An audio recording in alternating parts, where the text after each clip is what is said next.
fam, what's up? What's going on? What's good? We in here. Boston Source checking in.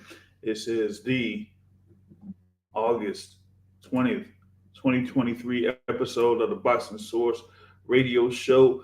We got, a few things here that we're going to be talking about, man. A few topics that we got to cover here in this particular episode, man. And definitely wanted to get this thing in because, I know that there was a few things that were going on in boxing, yesterday, but you really didn't have that much as far as feature bouts over here in the States, man. So I have to look ahead to what's going on next week, as there are a number of fights that are going to be taking place on the 26th of August.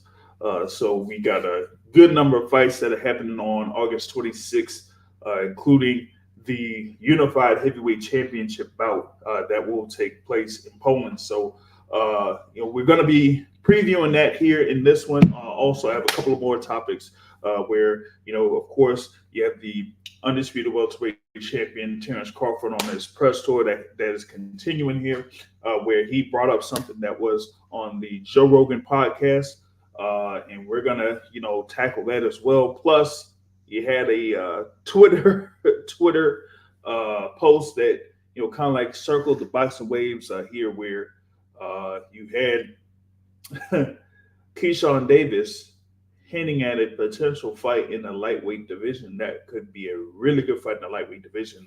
So we're gonna drop on that as well too. So we got a number of things here that we're going to be talking about here on this particular podcast. Once again, shout out to all of those that are listening live here on this particular podcast. And for those that'll be going on the hitting the recording, also thank y'all as well supporting the Boxing Source here. We try to be consistent with these podcasts once a week, every week. Of course, this is the 9th season of the Boxing Source radio show. Pretty much been doing this since 2015, haven't stopped since then. And, like I said, according to reports, this is the longest running podcast in existence. So definitely, want to keep this going for, boxing fans and those like that, want to talk about the sport of boxing, discuss the sport of boxing, different topics within boxing, that you come to the Boxing Source here. But of course, we got, coming up over in Wrocław, Poland, the Unified Heavyweight Championship bout, Oleksandr Usyk versus Daniel Dubois. But both of these guys with 20 professional fights, under their belt. With Oleksandr Usyk, they're undefeated at 20-0, and Daniel Dubois, they're at 19-1. This is, basically the tale of the tape going into this bout here for those Unified Heavyweight Championships. Oleksandr Usyk, undefeated 20-0. Like I said, coming in there as WBA, WBO, IBF, and IBO heavyweight champion. This is his first fight since being in the ring against Anthony Joshua last year, winning a split decision over Anthony Joshua to retain those heavyweight titles. And, after that particular bout, he was listed at number 1 in the Boxing Source pound-for-pound rankings, but he has not been active since. So after the action that has been going down, he has dropped to number 3 in the Boxing Source pound-for-pound rankings that you can check out on the website, theboxingsource.net. We got already our first, panelist here, of course, the frequent guest, great contributor to the Boxing Source here. The Boxing Academic is in the building, man. What's happening? Not much. How you doing today, JR? All good, man. I mean, we ain't really had much action in boxing today, man. Everything is happening next week. So, just, touching on what the main bout is for next week, and then, catching up on other topics here within boxing. So, just dropping, all that type of stuff here, you know what I'm saying? Just previewing the bout here with Oleksandr Usyk and Daniel Dubois. Just talk about Usyk. They're, of course, former undisputed champion at cruiserweight, unified champion at heavyweight, going up against Daniel Dubois, the what they call the WBA champion in this bout. Was there at 19-1. He is there at 6'5" with a reach of 78 inches. And he had, his last bout against Kevin Lorena in December of last year, where he got knocked down 3 times before getting the stoppage victory over Kevin Lorena, where I feel like he should like the referee there, Howard Foster. I thought he should have stopped that bout, but it just ended up being where with Daniel Dubois taking a knee on multiple instances there in that particular bout, man. That I guess the referee Howard Foster just let that thing go forward. You know what I'm saying? But with Daniel Dubois getting through that fight, he was able to keep the WBA heavyweight title that he got from Trevor Bryan, and now he's in there as the mandatory challenger against Oleksandr Usyk. Usyk is there at 6'3" with a reach of 78 inches, and of course, he's been one of those guys that's been a top pound for pound fighter out there. Like I said, he's at number 3 in the Boston Source pound for pound rankings. And, he's had those, performances against Anthony Joshua, who has already had 2 wins this year. And now he's going up against Daniel Dubois, who, with his lone loss to Joe Joyce, where he got stopped by Joe Joyce. And also he's dealing with a leg injury too. So, we have that issue of mobility there for Daniel Dubois that's going to be coming up in this particular fight. So, the cards are definitely stacked against him here in this bout. I mean, I really don't know like what his overall chances are in this particular bout. I know that we have the thing here as far as like him, like if he's able to pull off the upset, but that is definitely one thing that I just haven't necessarily seen if this could basically happen. BetMGM already like has straight up Oleksandr Usyk as a -1,000 favorite, and Daniel Dubois is plus 600. So that is pretty wide odds to me, at the very least here for this particular bout, man. And I really feel like this is something where Oleksandr Usyk. I know that he was hoping to get an undisputed championship out against Tyson Fury, this year, but that didn't, quite happen. We know about the whole negotiations back and forth between the two, and that Usyk was willing to take the smaller percentage in the first bout as long as the rematch would have been like 50-50 or whatever it was. But that just didn't end up following through there for him or whatnot. So it is what it is on that, and now he has to go through the whole mandatory challenge things or whatnot. So that's going to be interesting here in this particular bout with someone like Daniel Dubois, who I just felt like his previous performances against like Kevin Lorena and against Joe Joyce, they were kind of I would say below par. I know that he, faced Bogdan Dinu or Joe Cusimano and then Trevor Bryan. Of course, Trevor Bryan isn't someone that, a number of fight fans kind of like rated highly anyway. So this is, a completely different type of a bout here for Daniel Dubois going up against Oleksandr Usyk, who, even in his state as a heavyweight, he's still been able to move very well in his bouts, while being at around, 220 pounds or so. So I feel like that's going to be the same thing here. He's going to be around 220 to 223 in this upcoming bout against Daniel Dubois and, really execute just like he did against Anthony Joshua, particularly in the first fight where he was able to, be of course, the faster fighter, but also move in and out of the pocket before Anthony Joshua was able to, throw a punch. And, with him being a southpaw here in this particular instance against Daniel Dubois, how is Daniel Dubois going to be able to get or be successful in this particular bout against Oleksandr Usyk, man? But I say, academic, you think you see anything here ahead of this bout that's coming up between Usyk and Dubois? So you asking me what's my prediction? Pretty much. My prediction is pain.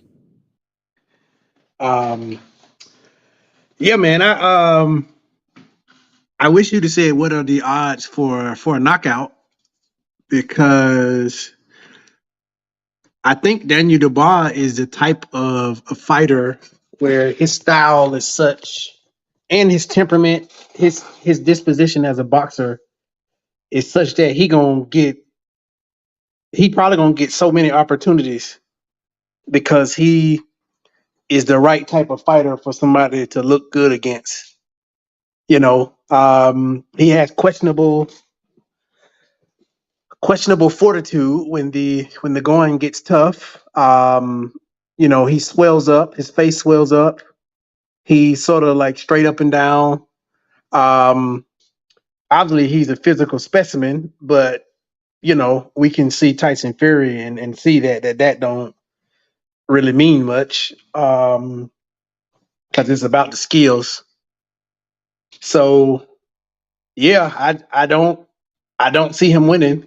I see him very likely getting knocked out. And you said he has an injury, a foot injury. Yeah, it was like a leg injury that he was dealing with, earlier. Well, there you go. Now he got a built-in excuse. At least he can probably use an excuse when he very likely gets knocked out. But and he probably, it won't necessarily be a knockout where he gets bludgeoned per se. It'll be a knockout to where his win just won't allow him to keep up, and then he taking shots on top of shots. And yeah, he gonna be a guy to get a lot of I wouldn't say title shots, but he gonna be a guy that's gonna face up and coming guys. He gonna always face the good level guys or guys who are touted to be good, because it's it's a very low risk, and you know how he performs against better competition.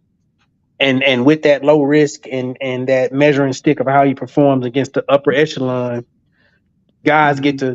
to test themselves and see how good they really are, or are perceived to be. But on the silver lining of all of this, I'm gonna speak positive words to what's my boy name again? What's his name? What? Dubois? Dubois. Okay, yeah, I forgot. I was about to say Joe Joyce. Dubois. Yeah, I mean, all the cards against you, man. What you gonna do? It's Yeah. you here, and I would at least say, don't go out wondering. Don't go out questioning. Don't go out tentative. If you're gonna go out, go out. Like, go out. Don't leave it all in the ring. That's all I'm saying. If you're gonna go out, leave it all in the ring. And prove me wrong. Prove a lot of people wrong. Get you 3 titles or so. Uh that's very unlikely, but hey, I've been proved wrong before, and I would take my hat off to the man if he does pull it off. But I wouldn't bet on it. I would, if I was to bet on this fight, I would bet on a knockout.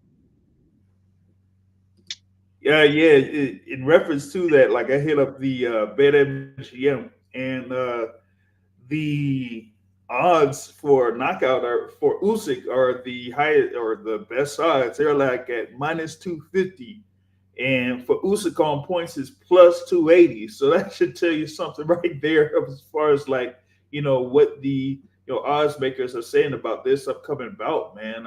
They say like, look, you got this particular instance where you might see something where Usyk is able to, eventually break down and stop Daniel Dubois in this particular instance. It might, be similar to, what Joe Joyce was able to do to Daniel Dubois, a few years ago. And yeah, I mean, this is, where in the case for Daniel Dubois, it's like this could be like a one and done. You don't want to, have this be your absolute last opportunity. So you want to make the best of this particular bout. You know what I'm saying? I think even champions will very likely fight him because it's an easy out. I think it's going to be up and coming people that they're going to use him as a springboard. But if a champion wanted an easy fight, they could fight him. So I think he's going to be okay in regards to. Well, I guess you got to be ranked. So is he going to be in the top whatever? Probably not. So I don't I know. mean, he'll be ranked to a certain extent, but the thing about it is like after holding a well, they say a world championship or something like that, a WBA championship, like after that, where they're gonna fit him at if he ends up losing to Usyk, maybe it could be around like rank 8 in some of these boxing rankings or something like that. I mean, who knows? But you just don't want it to be to the point where like no one really wants to see you in a high level bout. You know what I'm saying? I mean, he's there, as like British level boxer, but what else could they possibly do there for him, particularly with him kind of like being under what is it, Frank Warren or whatnot. So you had like somebody like a Tyson Fury that's under there, or like a Joe Joyce, which who he already lost to. So there really isn't that many other options out there for Daniel Dubois. After this, if he ends up losing, especially if he loses big in this bout against Oleksandr Usyk. So like Well, I I was said, gonna say. Oh, sorry. yeah, go ahead. Well, I was gonna say Tyson Fury gonna probably have him a homecoming fight. Not too long from now. So Mhm. obviously they want Tyson Fury to keep getting this knockout streak going. Um, so I can see him fighting him, in a homegoing fight. Well, I mean, of course, you got Fury with that fight against Ngannou that's on the way, but outside of that, yeah, he like Fury will still try to get back in the ring and have a fight with somebody. So we got to see how that's gonna get going for the WBC champion there in Tyson Fury. But for me, I think it should be where after Fury faces Ngannou, like they should revisit having the fight against Oleksandr Usyk. There should have been, like, for me, regardless of whose fault it was or whatnot, there should have been no reason why we couldn't have got the undisputed heavyweight championship fight this year. We were able to get the Spence Crawford. We were able to get a level of about like a Tank versus Ryan. We're gonna get Canelo versus Jamel Charlo here in this particular instance, and a number of other notable bouts like what was it, Fulton versus Anaway. We got that this year. So how come we couldn't really get a undisputed heavyweight title fight, which a number of people have been looking for years? So I mean, for them to not go ahead and have that fight take place is really a definite setback there in the heavyweight division. But as of right now, we're able to see at least Oleksandr Usyk defend against or at least one of those mandatory challengers that is out there in Daniel Dubois. So at least we have that taking place here in this particular juncture. You know what I'm saying? But with that being said, man, I mean, we got to still see, what else could be out there in the heavyweight division. We already had, Anthony Joshua have a fight, and we got to still see if Deontay Wilder is going to be having a fight this year too. So at least the top of the heavyweight division, you still got some sorting out to do in that particular instance, man. So I'm just waiting to see how that's going to shape itself out. But yeah, that's mainly the whole thing there for what's going down on Poland. It's going to be on ESPN Plus for those that do have ESPN Plus. That will be on. I think it's like sometime in the afternoon over here stateside. They still have like a few more fights that will be taking place in the evening uh, over here stateside in Tulsa, Oklahoma. You got heavyweight Jared Anderson going up against Andriy Rudenko. Efe Jagba is going to be going up against Zon Kasabutsky, and Bakhtir Jalalov goes up against what is it? Honorioid. Uh, I can't pronounce that last name, man. But you got like a few other, of course, young fighters on this card. Bruce Carrington's on the card. Abdullah Mason's on the card. Nico Holly Walsh is on the card too. So you're gonna have a number of those fighters that will be included on that particular top-ranked ESPN card that will be in Tulsa, Oklahoma. So I mean, folks could Fight Feds could look forward to that. They got some action on their zone as well on August 26th. But the feature bout for the day is Oleksandr Usyk versus Daniel Dubois for those unified heavyweight titles there. So for those that are looking to check out some action there, you'll be able to see that coming up. Next up, I mean, you got of course the undisputed welterweight champion Terence Crawford that's been on his media tour. He's been on, the Breakfast Club. He's been on the thing for the Quarterweight podcast. He's also been on Joe Rogan's podcast, and they talk about a number of topics on there, including potential bouts for Terence Crawford. I mean, a number of people have said, "Hey, I mean, you got Joanbu Sinis that's out there. You got."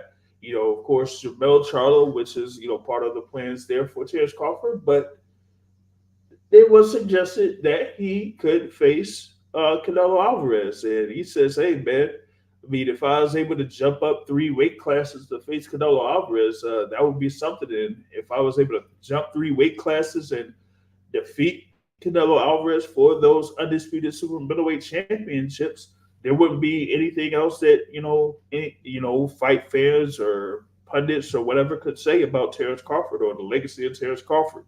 But for me, man, I'm like, would that fight even be possible? I mean, I know that he's coming off that high of defeating Errol Spence Jr., stopping Errol Spence Jr. But my thing is, I know that they say, hey, there's weight classes for a reason and whatnot. And that Canelo Alvarez dismissed it himself, by basically saying, me, facing Terence Crawford is the equivalent of Terence Crawford facing Gervonta Tank Davis at this particular point. So it's like, I don't even think that Canelo Alvarez would be interested in that particular fight, whether it's at, a catch weight of like, 158, which was, initially discussed, or if Crawford went above 160 to face Canelo Alvarez at this particular juncture. But for me, I just feel like Crawford, does have some options here. Whether it's at 154 pounds or at 147 at this particular juncture. And the thing about it is like, as of right now, as far as I know, they haven't really said anything about him giving up any of those belts as of yet. So there still are, those challenges out there at 147, whether it's Jerome Bosinis or whether it's Iamana Stanionis or, some people mention Keith Thurman or whatever. But, those fights are still out there for Terence Crawford at 147 pounds. So for me, I don't see why he can't fight, any one of those guys, whether it's Boots or Stanionis or Thurman.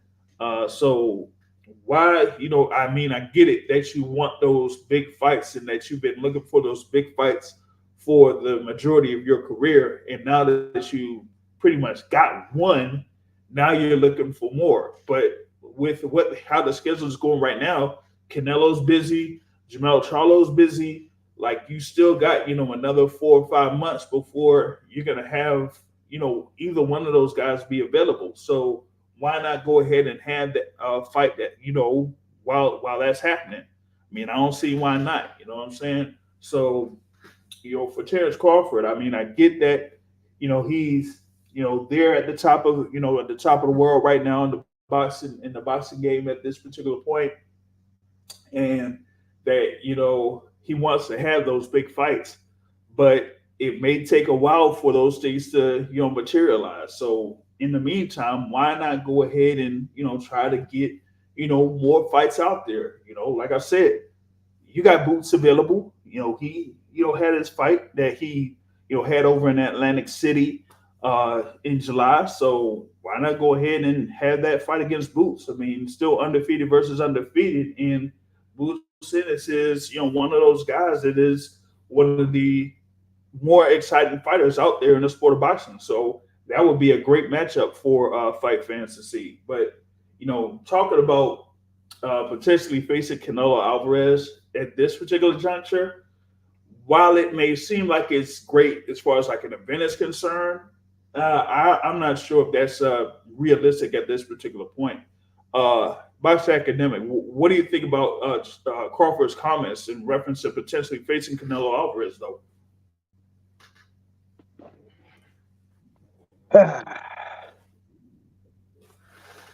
I was listening to the non-boxing channel, and either him or somebody, maybe it was him, made a very valid point, and I agree with it wholeheartedly. And so I'm gonna just do my best to recreate the point that he made. You have a guy in Canelo Alvarez, which started at 147 or whatever, right? Who is the undisputed 168-pound champion without fighting the killers at 168. So he is defending his 168-pound undisputed title against another guy who's coming up from 154, who started at 147 in Charlo. So again, he ain't fighting none of them killers at 168. Now, what I'm hearing is that you have Terence Crawford, who started or fought at 135 or whatever he started at. He's coming up to fight for the 168-pound undisputed title. And again, none of this includes the killers at 168. I admire Terence Crawford's will to, as you said, fight the big fights now. At the same time, let me say this is much different than his undisputed at 140. That would be much different. But it wouldn't be different by a long shot with an aging Canelo Alvarez. Canelo Alvarez is always going to be in the history books. Anybody who beats him, their name is going to be in the history books. But you got a guy who's getting older now. I wanted to call him an old guy, but Canelo is a champion. Canelo is a warrior. But nevertheless, Father Time has caught up with Canelo. Even with Canelo and him trying to go up to 175 and get them belts and stuff too, it always has an air of like a gimmick to it. Like, yeah, you doing this for history, but are you his Terence Crawford's rise at 147? He's legitimately the best guy at 147. No one can dispute that. At 140, he was the best guy at 140, but that division sucked. But if he wins a 168-pound title, or even Charlo, would he be the best guy at 168? I think it's very questionable. I'm not saying he wouldn't be competitive with Morrell and Benavidez, but them the guys that should be fighting for this title. Them the guys that need to be in the name for this title. Not guys who coming up from 147 to fight him or 154. That's just, it's always an air of gimmick to this. I just, I respect Canelo. I respect Terence Crawford. I respect Charlo. I respect all them guys, but I don't know, man. It just leave a bad taste in my mouth. I'm gonna be quiet and let you speak.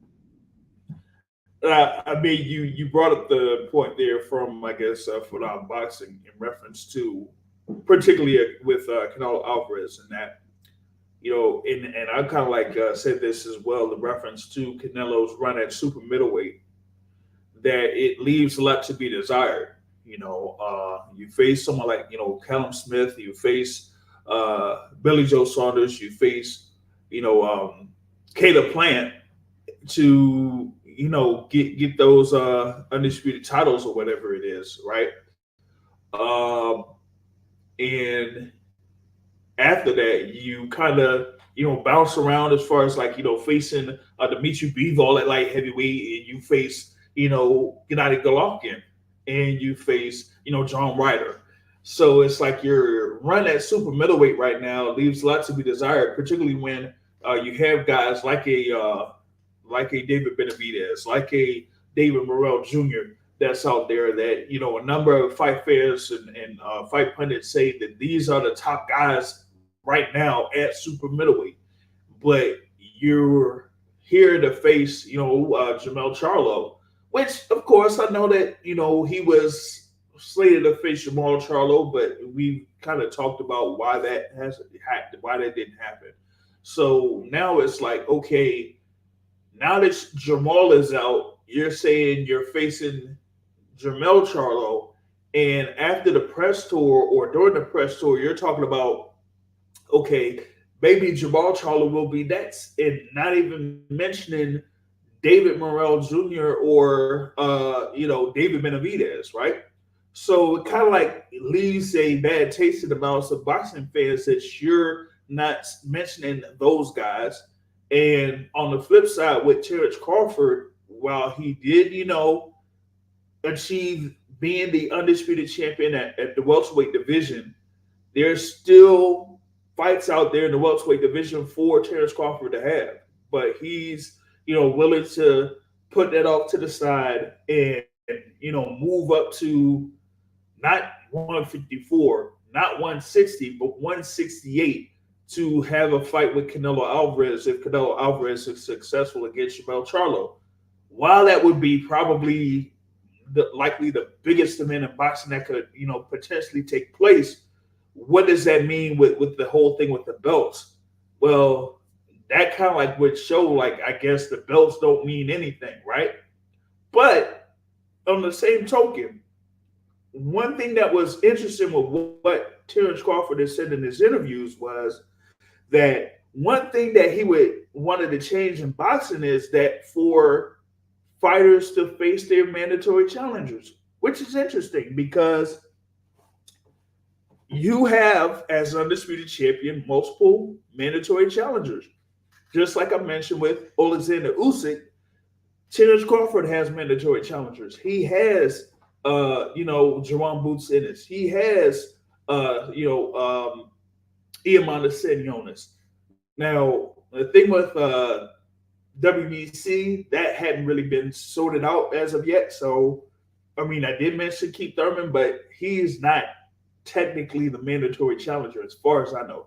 So, but still, you got all of those guys that are there as mandatory challengers, but you're not in there to face those guys. Hey, if you want to say, hey, you know what, I'll give up those belts and let them fight for those belts, that's cool with me. You know what I'm saying? Because you were just looking for one particular fight against Errol Spence. You got that fight against Errol Spence and you were able to win that bout. That's cool. So if you want to move on and move forward, I have no issues with that. But the thing about it is, are you going to say, hey, if I'm keeping these belts, then I need to, go ahead and face these guys at 147. But if not, then what are you doing holding those belts? Same token with Canelo Alvarez. If you're facing Jamel Charlo, then, okay, what are you doing with the rest of these belts?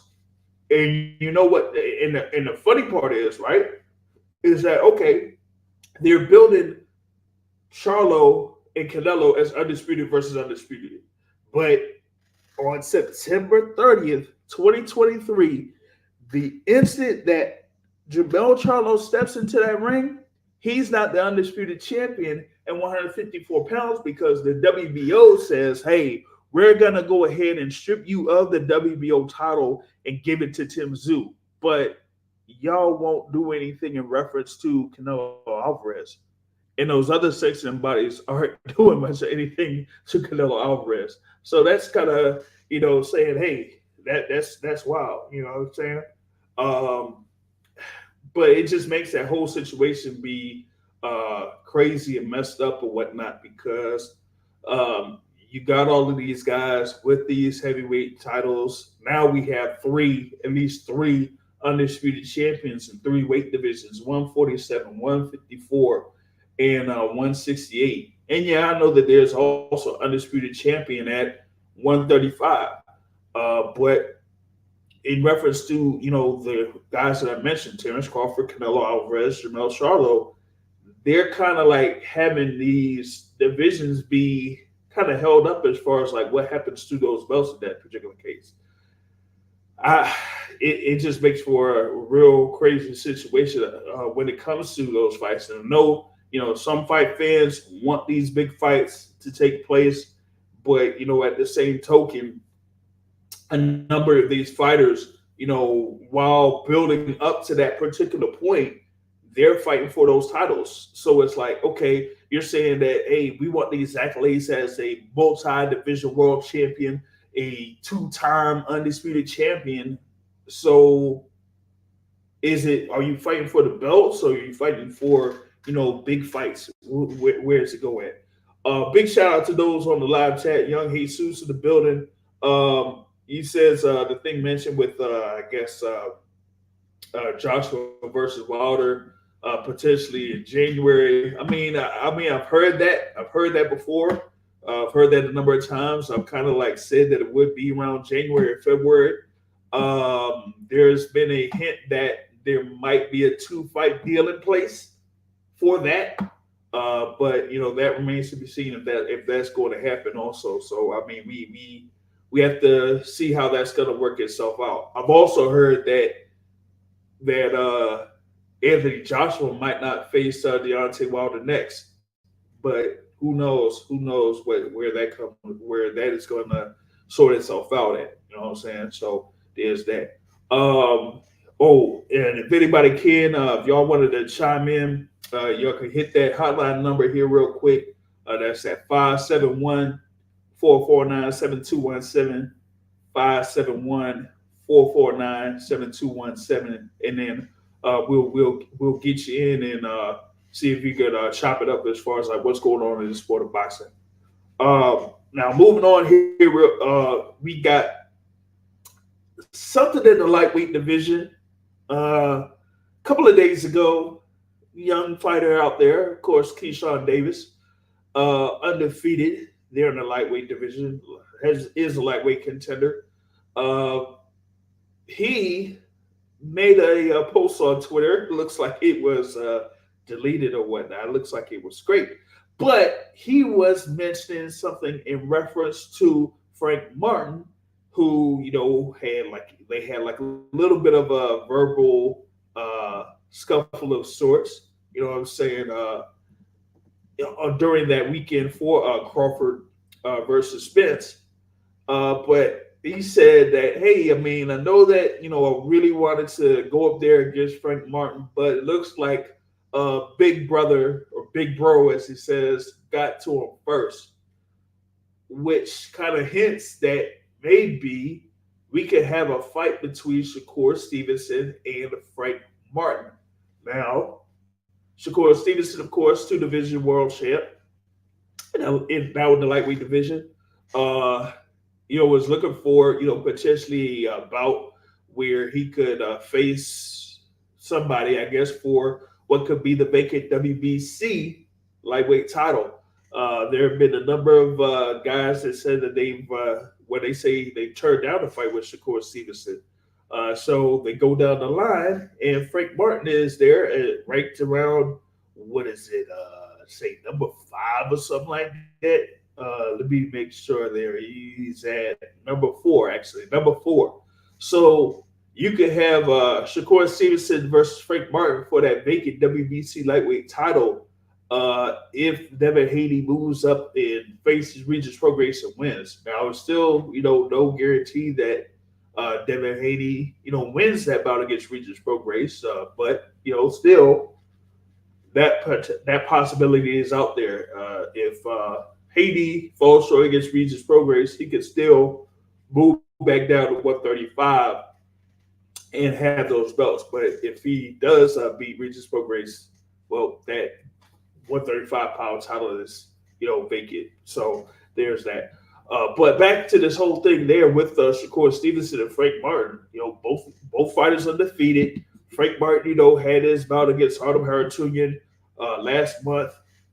Didn't have pretty much a good performance there in that particular bout, but still ended up getting the win.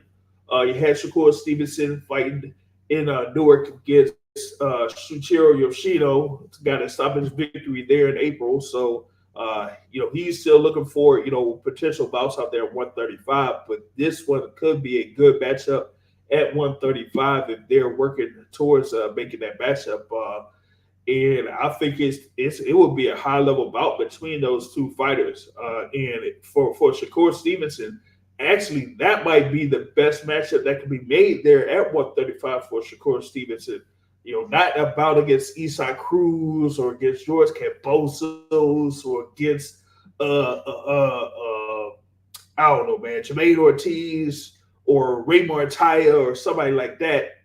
Like, if he's in there and he could get a belt with Frank Martin, that would be something there that could make this a really, really good fight to take place out there in the lightweight division. So I would be down for something like that to happen, man. Shakur Stevenson versus Frank Martin, that would be a good little matchup there, man.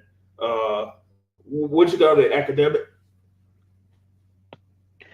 Yeah, I don't know if that Tex-Mex style gonna survive. A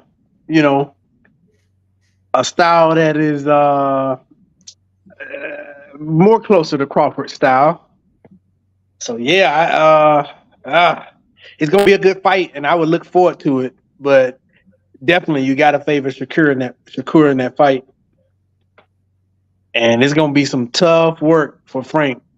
And hopefully, that fight will be the fight that we expected to see.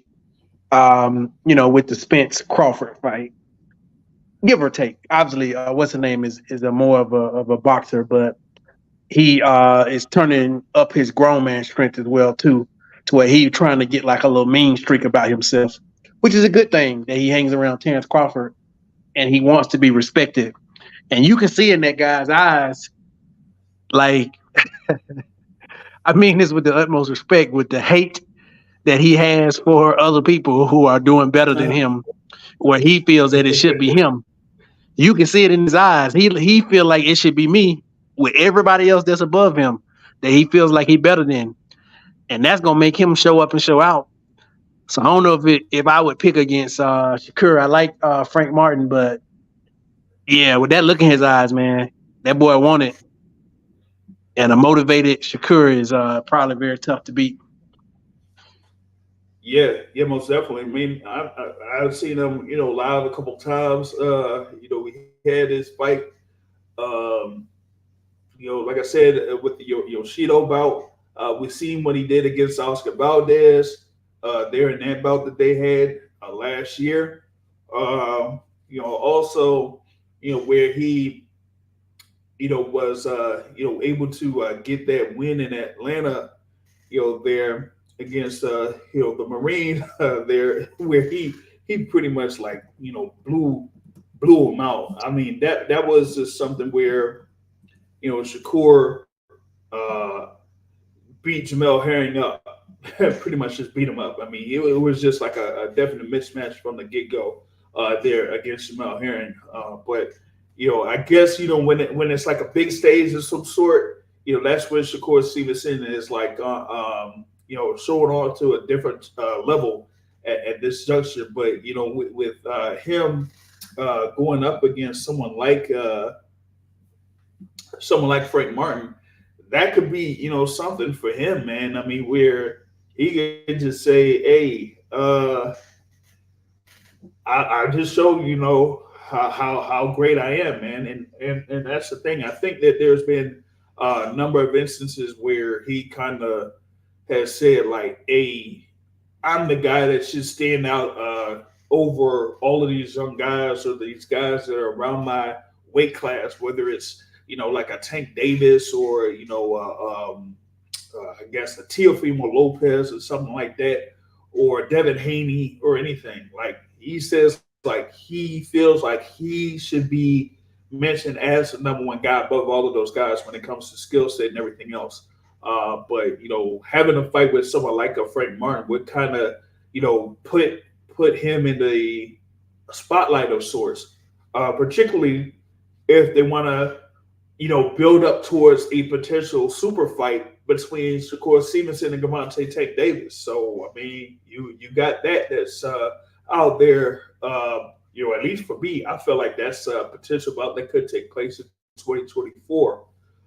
So if you're able to get something to work where you could face a Frank Martin and be able to defeat Frank Martin here this year, that would kind of be a good notch to your belt there, particularly in the lightweight division. That would be probably the best win that you could have in the lightweight division at this point, since Devin Haney is moving up to 140 pounds, and you're not able to, face Vasyl Lomachenko. So why not go up against Frank Martin, who could, basically be rated, particularly rated within the top five in the lightweight division, but at least they'll be like right there in that top five. You can't face Tank, you can't face Devin Haney, you're not able to face Vasyl Lomachenko, so that knocks out three guys right there. So why not go up and see if you can work a deal out to face Frank Martin? We'll see how that goes there, man.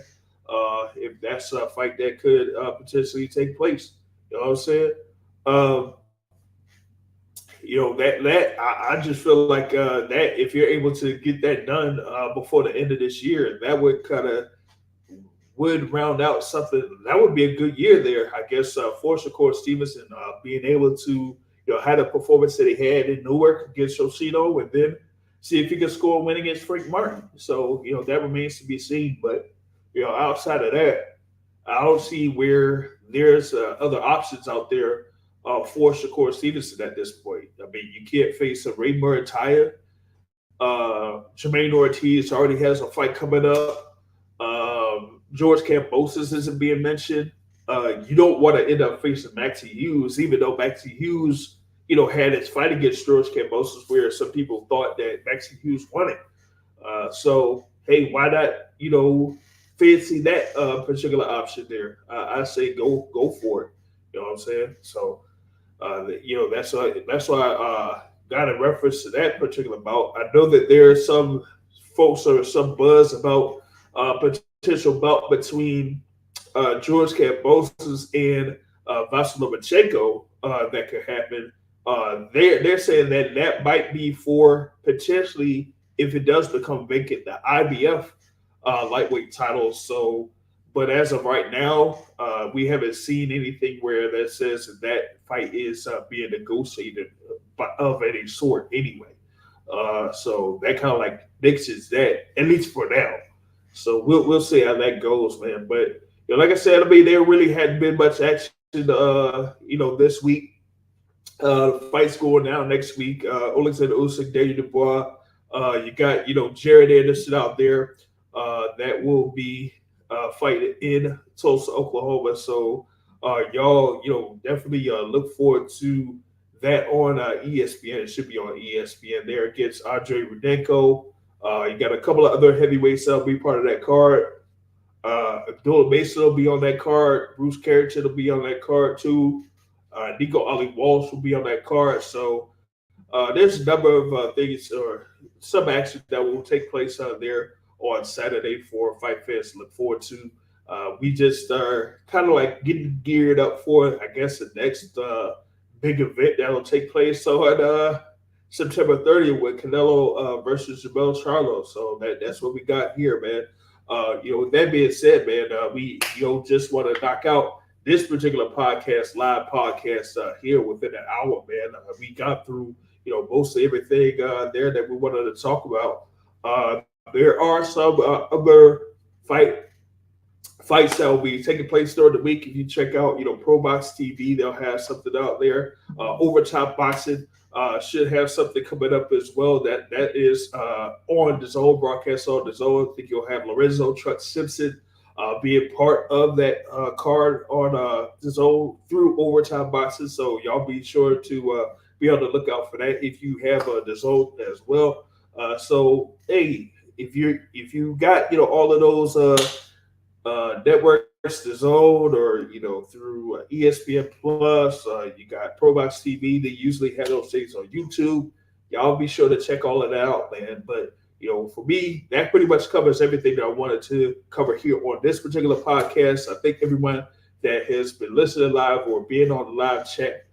Here we'll get right back at it with the midweek report on Wednesday, and then the next show will be Sunday to cover that Oleksandr Usyk-Dubois bout, and also the top-ranked fight card that is in Tulsa, Oklahoma. So, like I said at the end of every show, folks, supporting boxing is to hit and not get hit, not to stay in the trade. On that note, I'm out. Have a good evening, everybody.